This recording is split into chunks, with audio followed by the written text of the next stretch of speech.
할렐루야. 이 아침에도 예배 자리에 오신 여러분들을 주님의 이름으로 환영하고 축복합니다. 또 온라인으로 또 함께 하시는 모든 분들도 동일한 은혜가 있기를 원합니다. 지난 주일 우리 추수감사 예배를 같이 드렸고요. 그리고 지난 주일부터 우리 부서 아이들이 현장 예배에 복귀했습니다. 또 감사하게도 많은 아이들이 참석해서 예배하고 교회에 아이들이 뛰는 거 보니까 참 기쁘더라고요. 다시 예배가 완전히 회복돼서 그런 시간들이 되었으면 좋겠습니다. 지난 주일 오후에는 차별금지법, 잘못된 차별금지법에 대해서 두 분의 좋은 강사님이 말씀 전해 주셨습니다. 돌아오는 주일에도 명재진 장로님께서 또 강의해 주시는데 함께 오셔서 또 들으시고 또 무엇이 잘못되었는지, 어떤 것들을 위해서 기도해야 되는지 함께 동참해 주시면 감사하겠습니다. 오늘 본문에 보니까 예수님이 서로 사랑하라고 말씀하시는데 믿으십니까? 옆에 분하고 인사하겠습니다. 사랑합니다. 진짜 사랑합니다. 사랑합니다. 함께 해주셔서 감사하고 사랑을 나눌 수 있어서 너무 감사합니다. 요한복음 13장부터 12장부터의 내용을 가지고 예수님의 고별 강화, 예수님이 십자가 지시기 전까지 이 땅에 남기셨던 이야기들을 함께 나누고 있습니다. 오늘은 그 네 번째 시간인데요. 제목이 심상치가 않습니다. 3번 나를 부인할 제자. 베드로 얘기를 좀 하려고 하는데 사실은 베드로 얘기가 아니라 우리 이야기입니다. 예수님은 십자가야 지시기 전날 밤에 제자들과 함께 최후의 만찬을 나누십니다. 그 만찬을 나누시기 전에 제자들의 발을 씻기시면서 어떻게 우리가 살아야 되는지에 대해서 설명하십니다. 이제 예수님이 이 십자가를 지고 나시면, 십자가에서 죽고 다시 부활하시면 그 주님과 함께 했던 제자들이 모여서 새롭게 세워질 공동체, 이제 새롭게 시작될 교회가 어떤 모습으로 살아야 될지를 설명하시는 게 이 고별 강화의 내용입니다. 주님의 유언 같은 이야기이고, 그리고 앞으로 세워질 몸된 교회, 주님의 몸된 교회가 어떤 정신과 어떤 생각으로 살아야 될지를 지금 말씀하고 계시는 것입니다. 예수님 놀랍게도 제자들의 발을 닦으십니다. 그러실 수 없는 분이, 하나님의 아들이신 분이 제자들의 발을 씻기십니다. 예수님은 이 땅에 오실 때에도 가장 천한 곳에 태어나셨습니다. 동물의 마구간에서 태어나셨고 그곳에서 이 땅에 하나님의 아들로 이 땅에 오셨습니다. 가장 낮은 곳으로 오셨던 주님께서 이 마지막 시간에 제자들의 발을 닦으시기 위해서 가장 낮은 모습으로 좀 무릎을 꿇고 계시는 것입니다. 그리고 제자들에게 만찬을 나누면서 이 떡은 내 살이라고 말씀하시고 이 포도주는 내 피라고 말씀하시면서 이 떡을 먹고 이 포도주를 마심으로 너희가 나와 하나가 되었다고 설명하십니다. 그리고 자신을 팔려고 하는 유다, 그에게까지도 이 한 조각을 떼어서 그의 입에 넣어 주십니다. 그럼에도 불구하고 그 유다는 그 밤에 주님의 말씀 앞에 서지 않고 빛이 되시는 주님 앞에 나오지 않고 어둠 속으로 달려나아갔습니다. 이제 그가 달려나가면 예수를 팔 것이고, 예수님은 이제 십자가의 고난을 당하실 것이고 이제 죽게 되실 것입니다. 이제 그 밤에 오늘 우리가 읽은 그 본문이 시작됩니다. 교회는 과연 어떤 곳일까요? 예수님이 꿈꾸셨던 교회, 마지막 제자들의 발을 닦으시면서 우리에게 말씀하고 싶으셨던 그 교회는 어떤 곳일까요? 오늘 이 말씀을 통해서 교회는 어떤 곳이 되어야 되는지를 3가지 같이 나눠보려고 합니다. 첫 번째, 교회는 하나님께 영광 돌리는 곳입니다. 믿으십니까? 오늘 본문은 아니지만 13장 31절에 이제 이렇게 기록하십니다. 그가 나간 후에, 누가요? 유다가 예수님을 팔러 나간 후에 예수께서 이르시되 지금 인자가 영광을 받았고 하나님도 인자로 말미암아 영광을 받으셨도다. 지금 주님이 영광을 받으셨답니다. 우리는 영광 그러면 물질이 많은 것, 부유해지는 것, 명예로워지는 것, 권력이 좋아지는 것, 그것을 영광이라고 생각합니다. 근데 지금 주님은 유다가 자신을 팔러 나간 그 밤에 뭐라고 하시냐면, 인자가, 내가 이제 하나님께로부터 영광을 받고 있다는 것입니다. 지금 죽으러 가실 겁니다. 잠시 후에는 잡히실 겁니다. 그리고 모진 채찍을 맞으실 것입니다. 그리고 십자가를 지실 것입니다. 그리고 골고다 언덕에서 하나님의 아들이신 그분이 우리 때문에 죽게 되실 것입니다. 그런데 예수님은 내가 지금 영광을 받았고 내가 하나님께 영광을 돌리기에 하나님 아버지도 영광을 받으셨다고 말씀하십니다. 영광은 쉬운 말로 말하면 이런 겁니다. 하나님의 생각, 하나님의 속성, 하나님의 마음이 밖으로 드러나는 것이 영광입니다. 그래서 요한복음 1장 14절에는 이렇게 설명합니다. 말씀이 육신이 되어 우리 가운데 거하심에, 하나님께서 육신이 되셔서 우리 안에 거하셨습니다. 우리가 그의 영광을 보니 아버지의 독생자의 영광이요 은혜와 진리가 충만하더라. 무엇이 은혜이고 영광이냐면, 말씀이셨던 그분, 로고스, 그 말씀이신 분이 육신이 되셔서 우리에게 오셨습니다. 우리 가운데 함께 계시는 것입니다. 그래서 우리가 누구의 영광을 보냐면 하나님의 영광을 주님 때문에 보고 있는 것입니다. 조금 전에 우리 특성해 주신 것처럼 주님께서는 이제 성령을 우리에게 보내주십니다. 그 성령이 우리 안에 내주하십니다. 믿으십니까? 그것이 영광입니다. 주님이 우리 안에 내주해 주심으로 하나님의 모습을 우리가 보게 되는 것입니다. 우리와 함께 하시는 것입니다. 지금 주님은 이 십자가의 길을 영광이라고 말씀하십니다.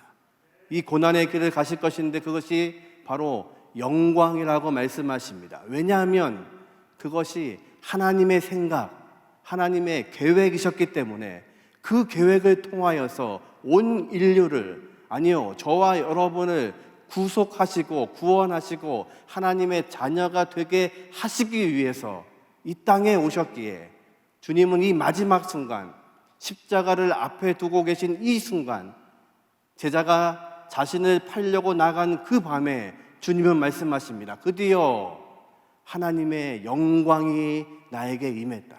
이제 내가 그 하나님께 영광 돌리는 시간이 다가왔다. 내가 아버지께 영광을 돌리기 때문에 우리 하나님 아버지도 영광을 받으셨다. 하나님은 지금 자기 아들이 죽으러 가는 그 길을 보고 계십니다. 그런데 하나님은 영광을 받으십니다. 왜냐하면 저와 여러분을 구원하시기 위한 하나님의 계획이 이제 이루어지고 있는 것입니다. 저와 여러분의 은혜는 무엇입니까? 성령께서 우리 안에 계심으로 우리가 하나님의 영광을 보는 것입니다. 내가 어떤 존재인지를 알게 되는 것입니다. 내가 무엇으로 사는지를 아는 것입니다. 교회는 어떤 것일까요? 하나님의 영광이 드러나는 곳입니다. 예전에 전도위원회를 하면서 전도훈련을 하신 적이 기억나시죠? CWT도 하셨고 페이스 전도훈련도 하셨고 16주, 12주 전도훈련을 하시면서 훈련만 받는 게 아니잖아요. 나가서 전도하는 실습을 했습니다. 그게 어려워서 훈련 못 받으신 분도 참 많으신데, 한 번은 그 팀들을 이렇게 같이 있는데 그 몇 분이 전도를 하는 게 너무 힘들어하는 분들이 계셨습니다. 공부하는 건 너무 좋은데, 어떻게 전도하는 것을 배우는 건 좋은데 나가서 복음을 전하는 게 너무 힘드신 겁니다. 그래서 그분들하고 몇 분하고는 가서 뭘 했냐면요, 제가 이렇게 당부했습니다. 아무것도 못 하시니까 이렇게 하십시오. 세이백화점 앞에 서대전 사거리 광장에 모여서 지금부터 앞에 보이는 모든 상가를 한 군데씩 다 들어가십시오. 그리고 전도하지 마시고 이렇게 인사하십시오. 들어가서 안녕하십니까? 저는 예수 믿는 사람입니다. 오늘도 즐거운 하루가 되십시오. 안녕히 계십시오. 이건 하실 수 있죠? 그랬더니 전도는 못하지만 그건 하실 수 있다는 겁니다. 자, 합시다. 1시간 동안 그 상가를 다 다니면서 그것만 한 겁니다. 문 열고 들어가서 양복 입고 들어가서 안녕하십니까? 저는 예수 믿는 사람입니다. 오늘도 즐거운 하루가 되십시오. 안녕히 계십시오. 그러면 사람들이 어떻게 쳐다보냐면 저 미친 사람 아닌가. 그런데 놀라운 일이 벌어졌습니다. 그렇게 한 주, 두 주를 하고 났더니 이분들이 전도하고 싶은 마음이 생긴 겁니다. 왜요? 내가 누군지를 지금 드러내는 겁니다. 하나님의 영광을 드러낸다는 것은 내가 어떤 존재인지를 설명하는 것입니다. 나는 하나님의 자녀입니다. 저는 예수 믿는 사람입니다. 전도하는 것이 그거잖아요. 나는 예수 믿는 사람인데 내가 알고 있는 예수를 당신도 알기를 원합니다. 그것이 전도인데 참으로 어려워하던 그분들이 다른 거 안 했습니다. 안녕하십니까? 저는 예수 믿는 사람입니다. 예수 믿는 사람입니다. 그것으로 내가 어떤 존재인지를 드러내는 것입니다. 하나님께 영광 돌린다는 것은 다른 것이 아니라 우리가 어떤 존재인지를 아는 것입니다. 주님은 지금 죽음의 길, 골고다의 길, 십자가의 길을 가시면서 십자가가 나의 영광이라고 말씀하십니다. 이 죽음이 나에게는 영광이라고 말씀하시고 하나님도 내 아들의 죽음 앞에서 영광을 받으셨다고 말씀하십니다. 왜요? 그것이 하나님의 계획이셨기 때문에 그렇습니다. 저와 여러분을 사랑하신 그 하나님의 계획이 우리 안에 계신 것을 믿으시기 바랍니다. 이제 성령으로 우리에게 오셔서 하나님의 모습을 우리에게 보여주고 계십니다. 말씀이 육신이 되어서 우리 안에 함께 하심으로 우리가 그 영광을 보았던 것처럼 이제 성령께서 우리 안에 계심으로 우리가 하나님의 영광을 드러내고 있는 것입니다. 하나님께 영광 돌리는 가장 좋은 방법은 지금처럼 예배하는 것입니다.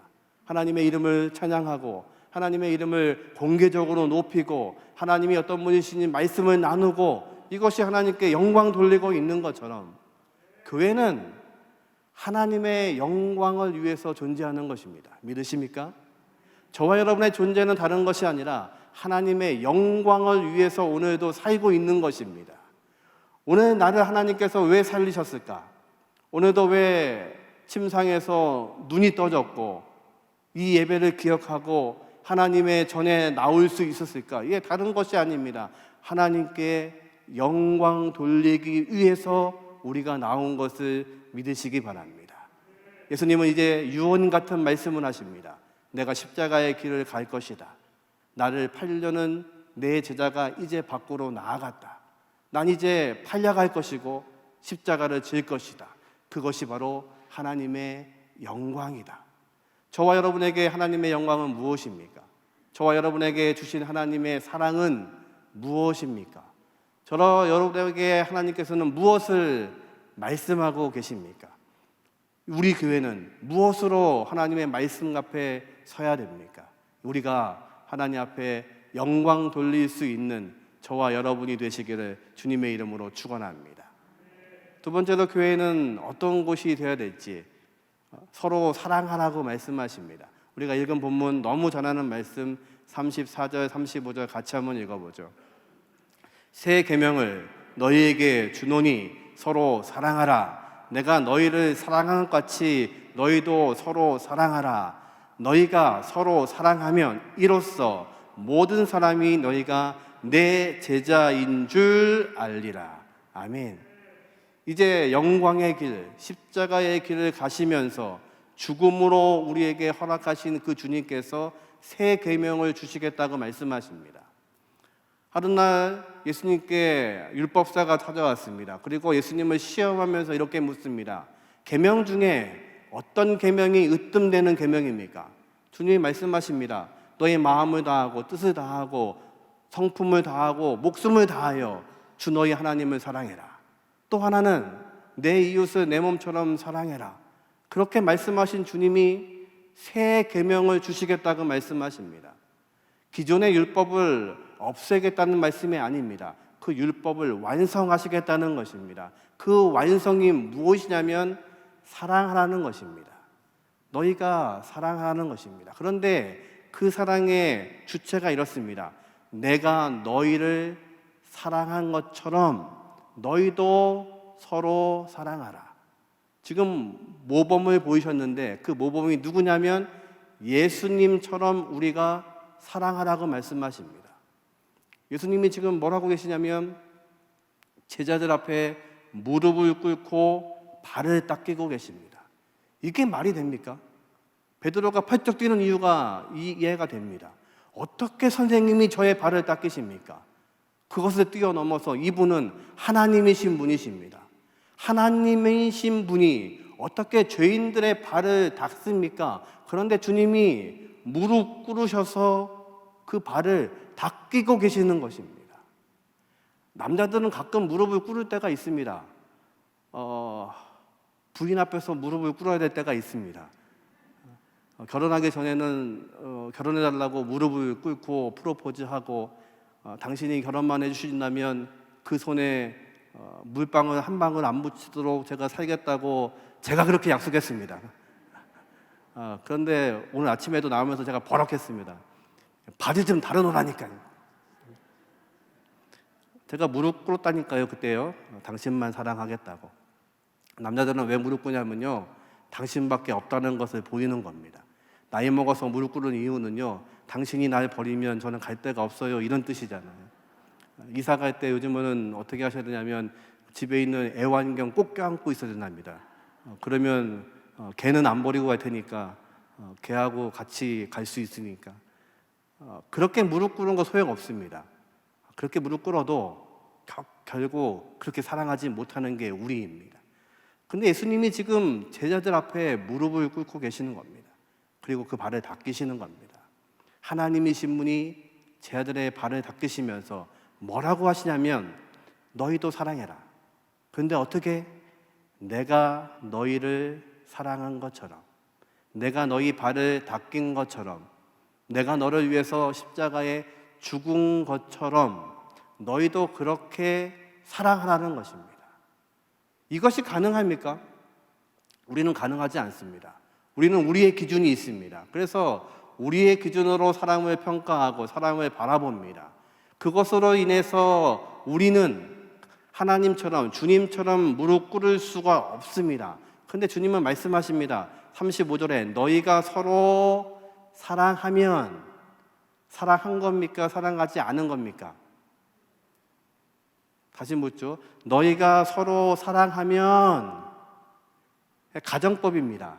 내가 너희를 사랑한 것처럼 너희도 만약 사랑할 수 있다면, 너희도 그렇게 살 수 있다면 어떤 일이 벌어지냐면 이로써 모든 사람이 너희가 내 제자가 된 것을 알게 될 것이다.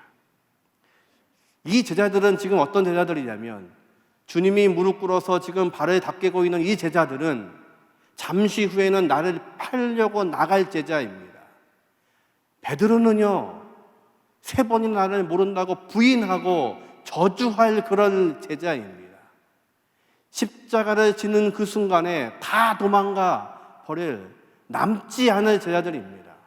3년간 함께 했고 3년간 하나님의 나라에 대해서 하나님은 말씀하셨고, 그리고 동고동락했던 그 제자들이 나를 버리고 나를 배반하고 나를 저주하고 그렇게 떠나갈 제자들입니다.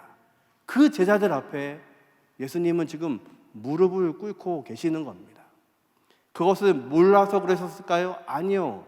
유다가 나를 팔 거라는 것을 주님은 알고 계십니다. 베드로가 나를 3번 부인하고 저주할 것도 알고 계십니다. 함께 있는 이 모든 제자들이 내가 로마 병정에게 잡히는 그 순간에 모두 혼비백산해서 도망갈 제자라는 것을 알고 계십니다. 그런데 주님은 그들의 발을 씻기시면서 이렇게 사랑해야 된다고 말씀하십니다. 지금 무슨 말을 하시는 거냐면 이 앞으로 내가 죽고 십자가를 지고 하나님의 영광을 이룬 후에 새롭게 탄생할 교회라는 곳은, 교회의 새로운 공동체는 이렇게 섬기는 곳이어야 된다는 것을 말씀하시는 것입니다. 여러분, 하나님과 세상의 기준점은 뭐냐면 사랑입니다. 사랑이 있는가, 사랑이 없는가, 그것이 기준점입니다. 교회의 기준점은 사랑입니다. 교회에 사랑이 없으면 교회가 아닙니다. 교회에 사랑이 있으면 됩니다. 다른 것이 없어도 괜찮습니다. 건물이 없어도 괜찮습니다. 헌금이 적어도 괜찮습니다. 아무리 부족해도 괜찮습니다. 너희 안에 그 사랑이 있으면, 내가 너희를 사랑한 것 같은 그 사랑이 있으면, 그 무릎 꿇음이 있으면, 그 발을 닦을 수 있는 용기와 사랑이 있으면 된다는 것입니다. 주님이 지금 유언으로 말씀하시는 겁니다. 이 제자들의 발을 닦으시면서 교회는, 새로운 공동체는, 앞으로 내가 세울 그 교회는, 내가 핏값으로 세울 교회는 바로 이 사랑으로 살아가는 것입니다. 그 사랑으로 무릎 꿇는 겁니다. 그리고 가장 더러운 발을 손으로 덮는 것입니다. 그리고 감싸 안는 것입니다. 그리고 주님이 그러셨던 것처럼 내가 목숨을 다하여 그들을 향해서 나아가는 것, 그것이 지금 교회라고 말씀하시는 겁니다. 새로운 공동체, 교회는 바로 주님의 사랑으로 하나 되는 것입니다. 여러분이 발을 씻기셔야 됩니다. 외국에 가셔서 발 마사지 받아보셨죠? 발 마사지 받으시면서 감동해서 우신 분 계십니까? 감동하지 않습니다. 왜요? 지금 발을 닦이면 감동하고 발을 주무르면 왜 감동이 없을까요? 발 마사지는 내가 돈을 주었습니다. 내가 돈 주었기 때문에 그 사람이 그거를 주무르고 있는 겁니다. 그러니까 잘 주무르나 못 주무르나 그것만 판단하면 됩니다. 그런데요, 발을 씻기고 있는 것은요, 아무 대가 없이, 아무 이유 없이 그 사람을 보고 있는 것이 아니라, 그 사람의 모든 것을 보고 하는 것이 아니라, 주님은 지금 이 제자들의 발을, 눈을 마주치시는 것이 아니고 주님의 눈이 제자들의 발을 닦이고 있는 것입니다. 사랑은 무엇이냐면 그 사람을 보고 사랑할 수 없습니다. 그 사람의 눈을 보고 사랑할 수 없습니다. 그 사람이 나한테 한 것을 보고 할 수 없습니다. 그런데 어디를 보면 할 수 있냐면 주님이 시선이 있던 그곳, 그들의 발을 보면 할 수 있습니다. 왜 내 발을 닦일 때 감동을 하게 되는 걸까요? 이유가 없는데, 저 사람이 내 발을 닦일 이유가 없는데, 저 사람이 나를 사랑할 이유가 없는데, 내가 해준 것이 아무것도 없는데 그 사람이 나를 사랑하는 것입니다. 교회는 바로 그런 것입니다. 교회의 공동체는 바로 그런 것입니다. 내가 너희를 사랑한 것처럼 너희도 서로 사랑하라. 그 말씀은 저 사람이 사랑할 만한 대상이기 때문에 사랑하는 것이 아니라, 그 사람이 나에게 무엇을 해 주었기 때문이 아니라, 주님이 그들의 발을 닦으셨던 것처럼, 배반할 제자도 아셨지만, 나를 부인할 것을 알고 계시지만, 내 앞에서 도망갈 제자인 것을 알고 있지만, 그럼에도 불구하고 주님은 사랑으로 그들을 덮으신 겁니다. 교회는 그런 것입니다.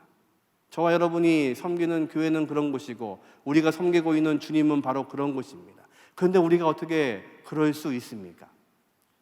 마태복음 17장에 예수님께서 성전세에 관한 얘기를 하십니다.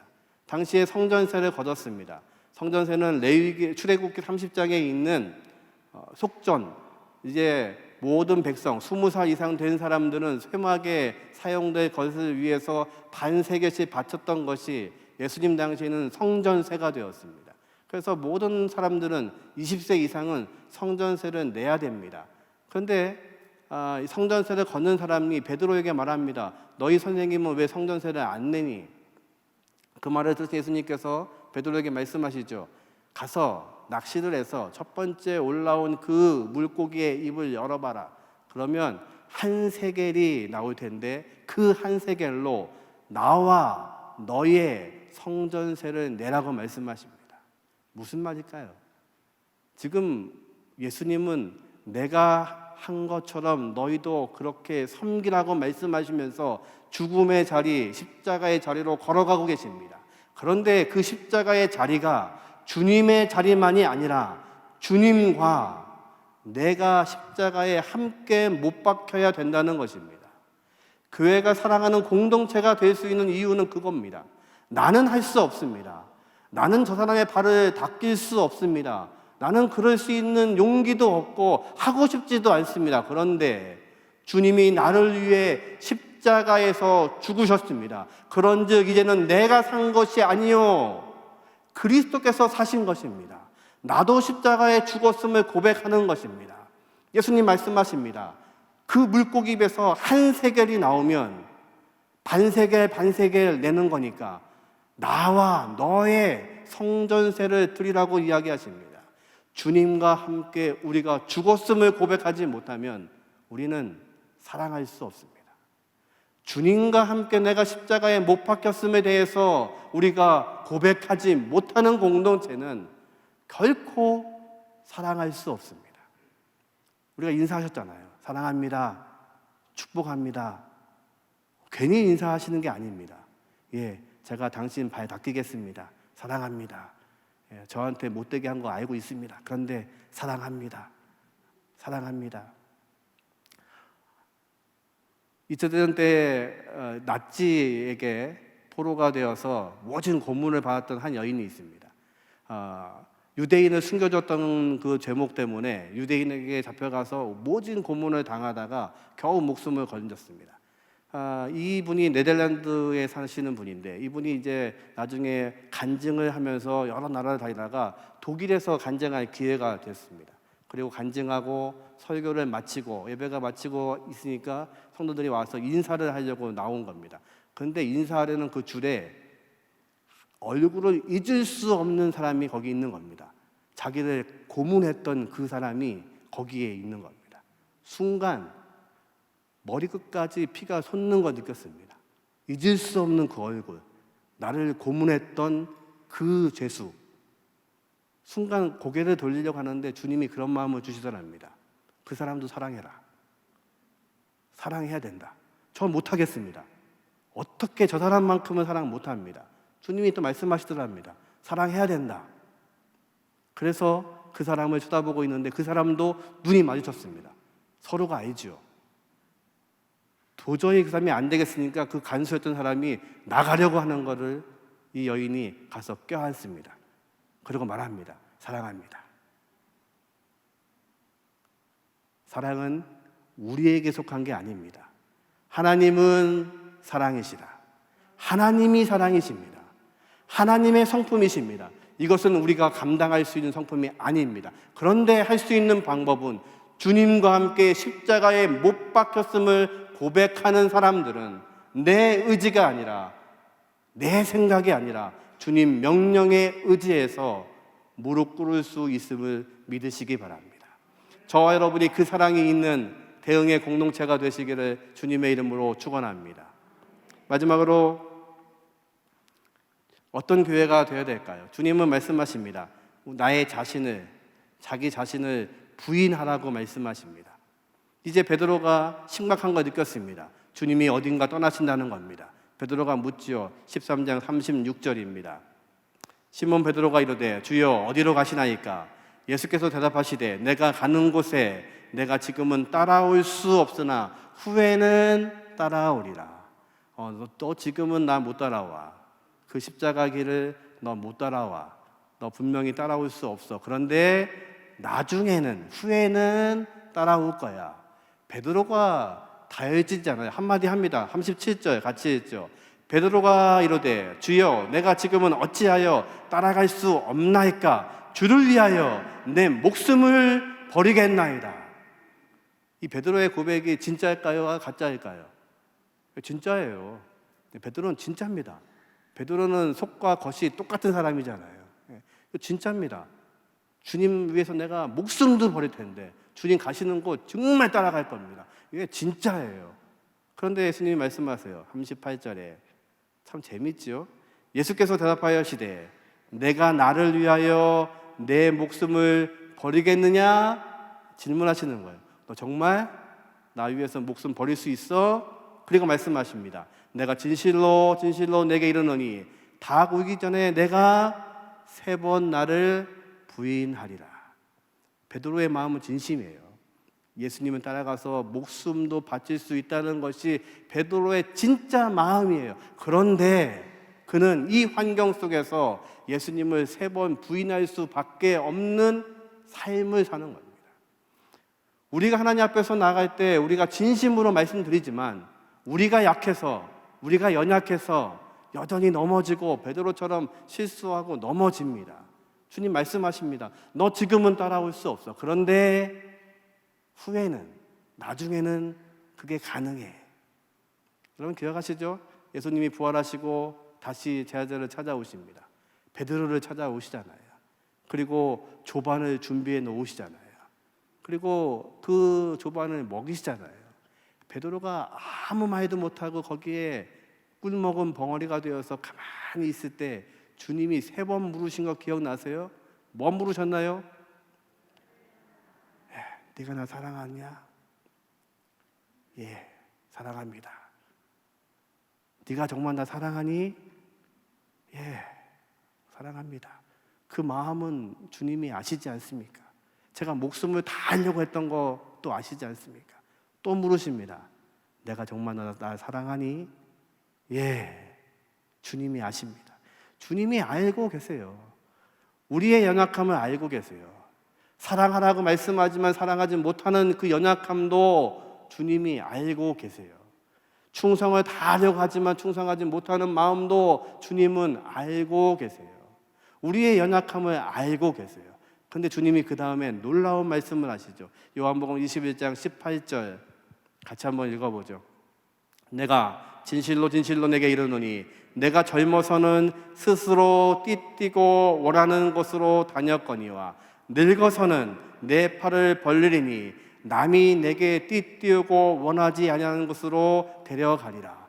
네가 젊었을 때에는 스스로 움직였는데, 스스로 움직인 게 뭐예요? 네, 주님 제가 따라갈 겁니다.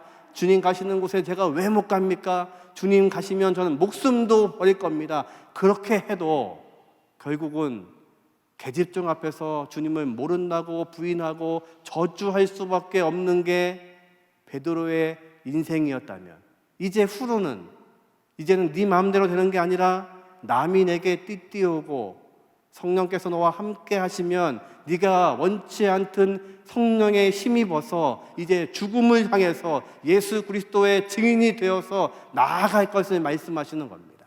이제 19절에 주님이 이렇게 말씀하시죠. 같이 읽어보죠. 이 말씀을 하심은 베드로가 어떠한 죽음으로 하나님께 영광을 돌릴 것을 가리키십니다. 이 말씀을 하시고 베드로에게 이르시되 나를 따르라 하시니. 아멘. 놀랍지 않습니까? 베드로가 어떻게 하나님의 영광을 봅니까? 지금 이 말씀은 베드로가 어떻게 죽을 것을, 하나님께 어떻게 영광을 돌릴 것을 말씀하신 겁니다. 영광은 내가 어떤 존재인지를 드러내는 것입니다. 베드로 그렇게 하지 못했습니다. 주님 잡히시자 주님에 대해서 모른다고 부인합니다. 저주합니다. 그게 베드로의 인생이었습니다. 그런데 하나님께서는 그런 베드로 같은 우리를 들어서 하나님의 영광으로 사용하시는 것을 믿으시기 바랍니다. 베드로는 훗날 성령에 사로잡혀서 이제 죽음으로 주님을 섬기고 주님을 전파하고 하나님의 백성일 어떻게 되는지를 교회를 세우는 일에 충성을 다하다가 하나님께 영광된 죽음을 맞이했던 것을 우리는 기억합니다. 예, 우리는 베드로처럼 넘어지는 존재입니다. 우리는 사랑할 수 없는 존재입니다. 그래서 베드로가 말하는 것처럼 내가 왜 주님을 따를 수가 없습니까? 따라갈 겁니다. 목숨을 다해서 따라갈 겁니다. 그런데 네가 지금은 따라올 수 없어. 주님이 마지막에 그를 부르십니다. 3번 나를 사랑하냐고 물으신 주님이 이제 나를 따르라고 말씀하십니다. 저와 여러분의 은혜는 바로 그것입니다. 우리는 사랑할 수 없는 존재이고 하나님께 영광 돌릴 수 없는 존재이고 여전히 나를 부인하지 못하는 존재이고 그럼에도 불구하고 하나님은 우리를 사랑하셨습니다.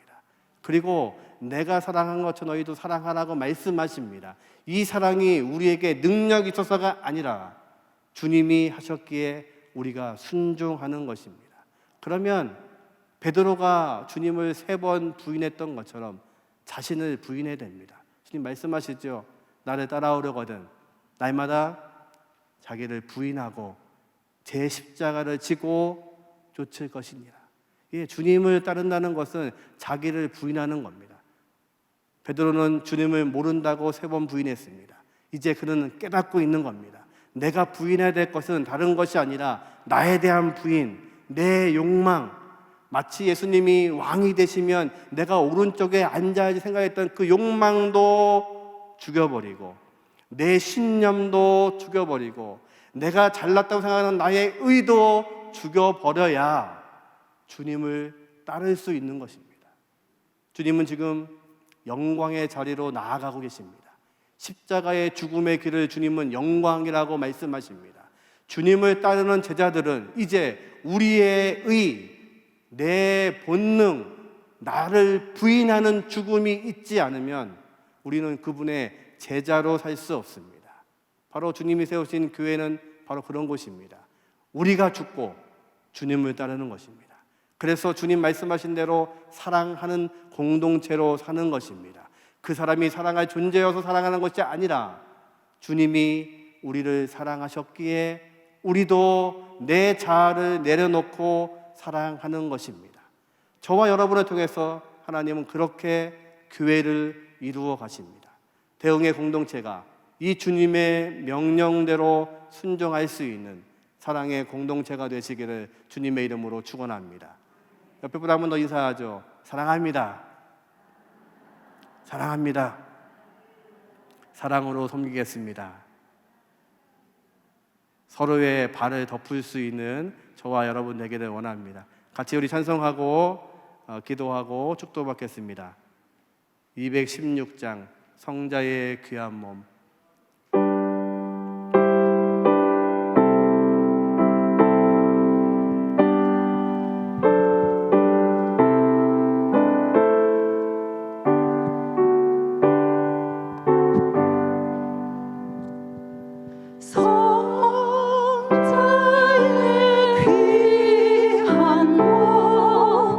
날 위하여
1분만 같이 기도하겠습니다. 주님, 우리도 주님처럼 사랑하는 존재가 되게 하여 주옵소서.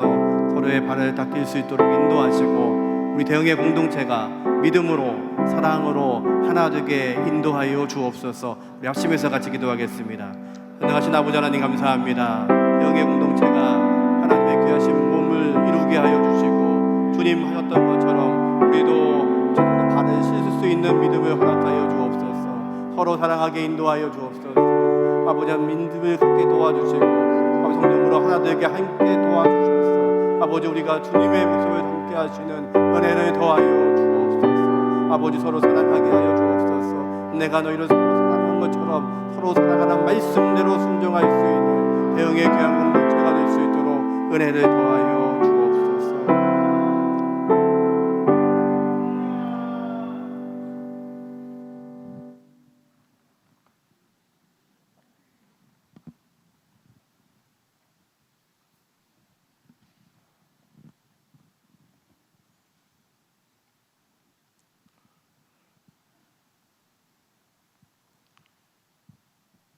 내가 너희를 사랑한 것 같이 너희도 서로 사랑하라는 주님의 말씀을 순종하는 모든 대흥교회 성도들이 되어서 대흥교회 모든 성도들이 예수님의 사랑을 실천하는 사랑의 사람이 되게 하여 주시옵소서. 주님, 예수님이 나를 위해서 십자가에 못 박혀 죽으신 것처럼 내가 나에 대해서는 나의 죄의 몸은 죽고 예수 그리스도께서 십자가에서 다시 부활하여 승천하신 것처럼 부활하신 예수님을 본받는 믿음의 사람이 되게 하여 주시옵소서. 또한 사도 바울처럼 하나님의 성령에 사로잡혀서 증인의 삶을 사는 것처럼 천국의 소망을 가지고 예수 그리스도를 증거하는 증인의 삶을 살게 하여 주시옵소서.